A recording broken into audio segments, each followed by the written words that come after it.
Hey guys, Erin here with another bullet journal video for you. I hope your year is going better than everyone else's. I know thus far just about everybody I know is having a really terrible year.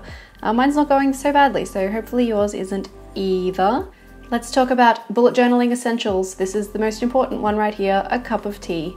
And for actual stationery things, we got a pencil, we've got an eraser, we have this selection of Faber-Castell Artist Pitt pens, most of them brush pens, one not in the most autumnal colours that I own, my trusty Sharpie pen, and this white Uniball Signo Broad pen. And that is all the pens. We've also got a pair of scissors, which will come in handy to cut this washi tape later, and some correction tape because I always mess something up.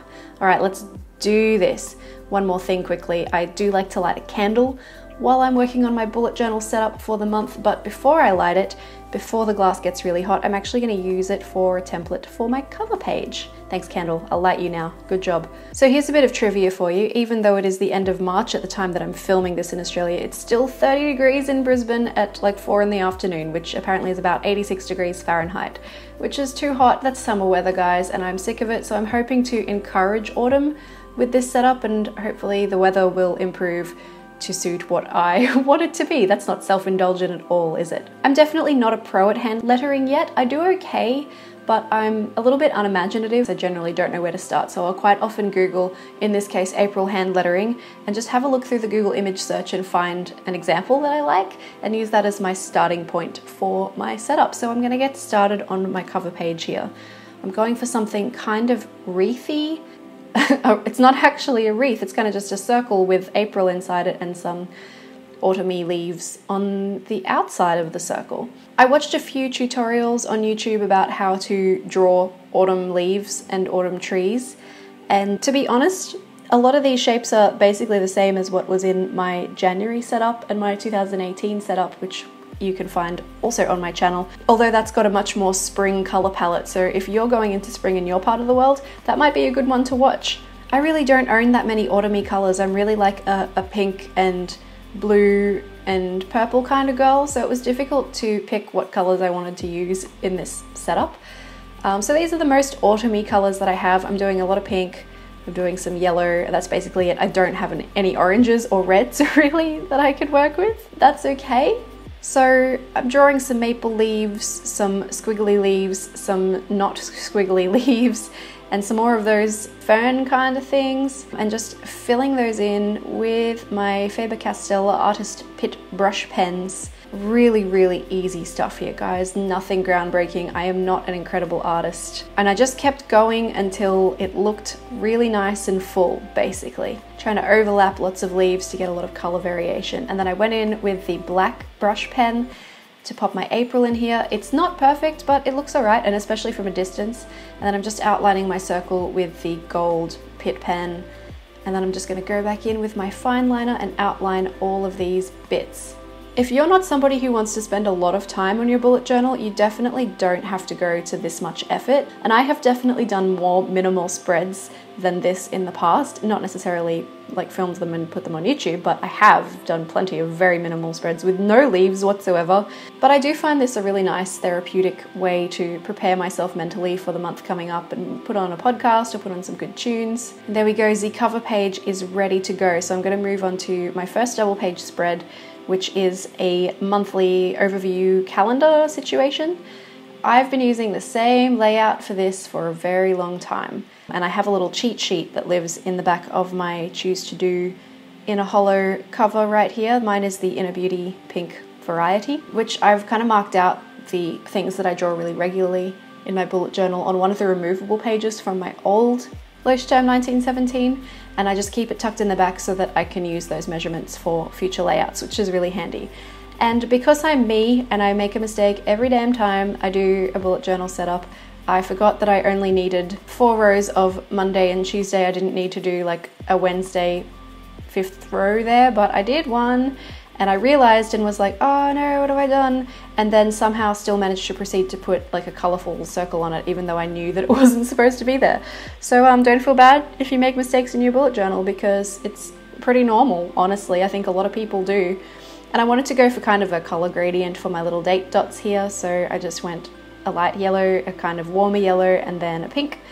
Fill in my dates, and I have columns on the left-hand side for goals for the month and also a next month column so I can fill in all of my important dates for next month in there.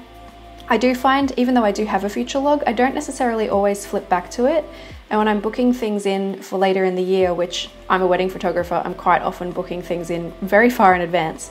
I still don't necessarily write them in my future log. I just don't think of it for some reason. But my journal feels incomplete without one, so I'm not going to skip having a future log in my bullet journal. But I do note all of that stuff down in my Apple calendars on my computer and on my phone. So I tend to refer to those for more long-term stuff. I'm just putting more of this leafy design along the top of this page.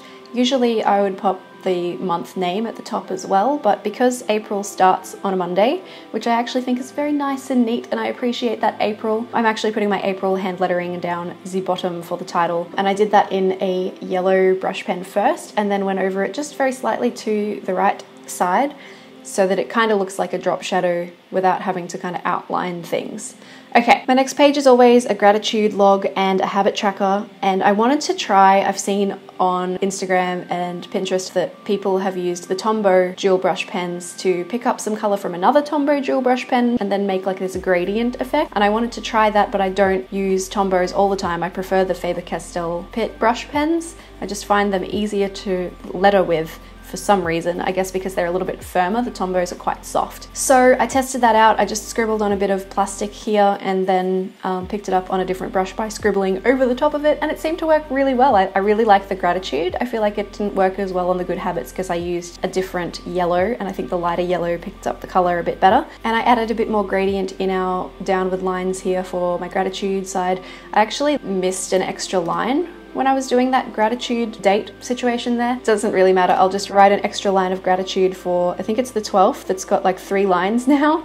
That's okay. And also something weird happened on my habit tracker. I don't know if I just wasn't paying enough attention when I was doing this, but my dates got a little bit out of whack, but I couldn't even honestly work out what happened there, so I'm just gonna fix that when I actually come to using the habit tracker. I don't like to decorate the gratitude and habit tracker pages because they get quite busy once they're filled in, so I like to leave those very blank and just incorporate the color in my titles. Alright, the next page is for social media planning, and I like to keep this one really free and not at all structured. So I'm just going to pop social media along the top with my little gradient system again, and I'm just popping some more leaves along the bottom to keep my theme kind of going through here. The social media page is very free because that's different month to month with what I'm planning on doing for YouTube, what I'm planning for my Instagram, for my blog, all that sort of stuff. That's all goes in here. Just quietly, maple leaves are pretty tricky to draw. They're like 3 leaves in 1 leaf, and mine look a little bit stupid, to be honest, but nobody's looking as closely as me, right?